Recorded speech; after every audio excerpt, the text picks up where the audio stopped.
And in question 6, they're not asking for a particular solution, so that's nice news. You don't have to solve for C, so it shortens the process a little bit. Not by that much, but by a little bit. So we're already set up to go here. We're going to separate our variables, put the y's with the dy's, the x's with the dx's. We wind up with this expression. Then we integrate each side, right? So I'm going to wind up with that. I take the constant out of the integral there. That's going to make it easier to do that. And on the right side, I've got an x times a cosine, maybe an integration by parts, but the fact that it's cosine of x squared leads me to believe that this is going to be a u substitution question. And sure enough, it works out pretty well. Right, so when we anti-differentiate everything, on the right side, the 4 times the 1/2 will give me 2 times y squared. And sorry, on the left side, on the right side, we're going to get that 1/2 sine of x squared plus c. Now, we do not need to solve for c, but we do need to solve for y.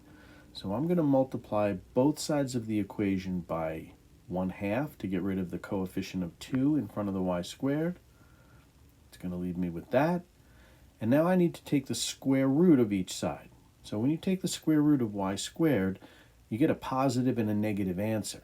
I'm only going to write the positive one here because in the wording of the question, they told me y was positive. It was greater than 0.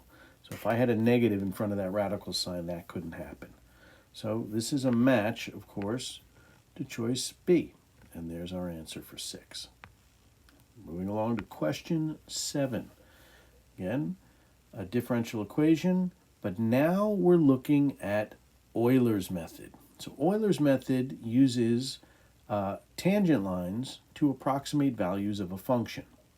Unlike Newton's method, which is really to approximate where the zeros of a function are, where you're solving for a y value, for the x value where y is equal to 0, Euler's method asks you to approximate a y value on a function by using a series of little tangent lines that are connected to each other.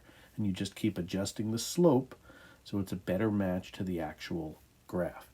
So you set up a little table for yourself, right? The x and y value of your point, starting with your initial condition point, and then you get a new y value by taking the existing y value of your point plus delta y, the change in y value that corresponds to how far over delta x you go with your x values.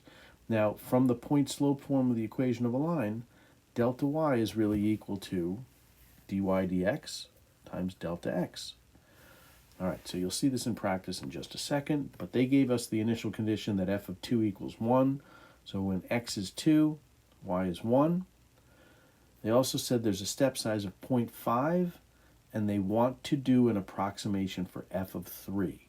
So I have to keep adding 0.5 to my x's until I get to 3. And that's going to be 2 steps. All right, so let's find our new y value from the first tangent line at the point of tangency 2, 1.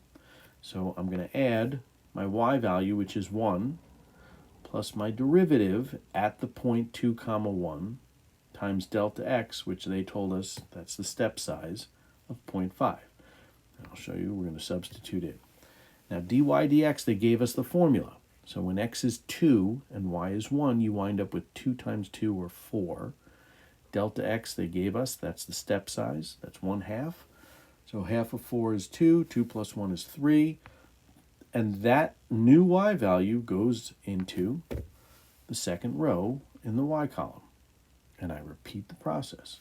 So to find the new y value from the second tangent line, at the end of the second tangent line, I start with my y value of 3, and I add my derivative at that point, right, 2.5, or 5/2, times 3 plus 1, or 4.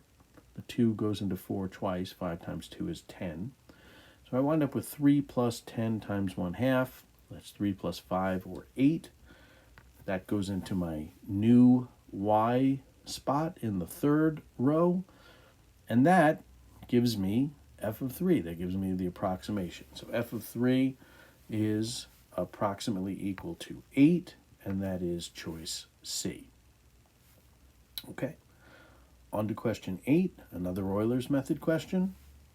So now we have a slightly different derivative, a different initial condition, and this time we want to approximate f of negative 0.4. And we're starting at f of 0, and we're going to f of negative 0.4 with 2 steps of equal length. So from 0 to negative 0.4 is negative 0.4. And when I divide that by 2, I get negative 0.2. So delta x is negative 0.2. So I put my column in, I put in my starting point, and if delta x is negative 0.2, and I go 2 steps down, right, 0 plus negative 0.2 is negative 0.2, and negative 0.2 plus negative 0.2 is negative 0.4. And that's the x value that they want us to approximate the function at. All right, so I'm going to go relatively quickly, but you can see this. You can rewind this if you have to. It's my old y value of 2 plus my derivative at the point 0, 2 times delta x. That's going to give me 1.2. And then I do the process again. So I'm going to get my old y value of 1.2 plus the derivative at that point, which is 2.2, times delta x, which is negative 0.2, and I get a 0.76, which goes into my third row in the y column, and I can stop there because that's my 2 equal steps. So my approximation for f of negative 0.4 is choice A, 0.76.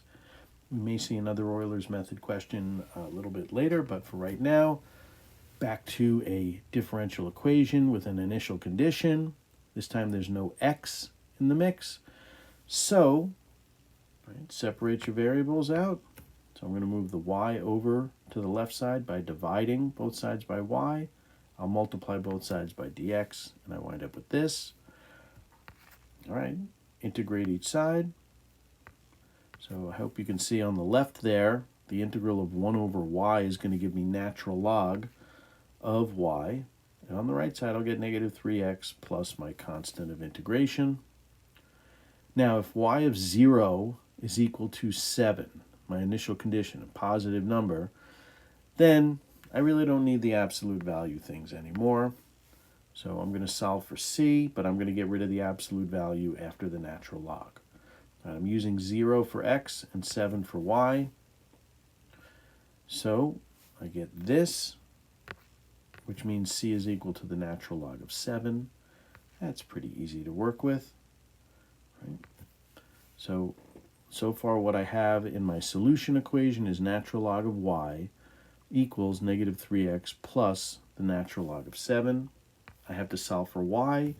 The only way to get y out of the input of a natural log function is to exponentiate each side with a base of e. So on the left, the e and the natural log cancel each other out. I'm left with y. On the right, I could split that up to e to the negative 3x times e to the natural log of 7, and e to the natural log of 7 is just 7. So I'll move that 7 in front, and that is choice A. All right, moving on to question number 10. This is a slope field question, and when you're trying to match a slope field to a differential equation, right, then you're looking for places first where the slope of the tangent would be 0, and that's where the tangent is horizontal. So it looks like here, as I'm glancing at this graph, that happens along the y-axis and along the x-axis, where x equals 0 and where y equals 0. Now, if I know I'm getting a slope of 0 when both x and y are 0, that allows me to eliminate choices A and B, because if both x and y were 0, A and B would be undefined, not equal to 0. So that leaves me to 2 answer choices here, and each of them has a product of your x-coordinate times your y-coordinate. So I'm going to focus in on the first quadrant. I don't know if you noticed this yet, but in quadrant 1, where both x and y are positive, the product is supposed to be positive. But I'm looking at all those tangent lines. They all have negative slopes. The only way I can get a negative product in quadrant 1 is if I have an extra negative factor in the mix, and that only happens at choice D. That's the only one that's going to get a matching slope for those little pieces of tangent lines in the mix. All right, we will carry on with question 11 in the next video.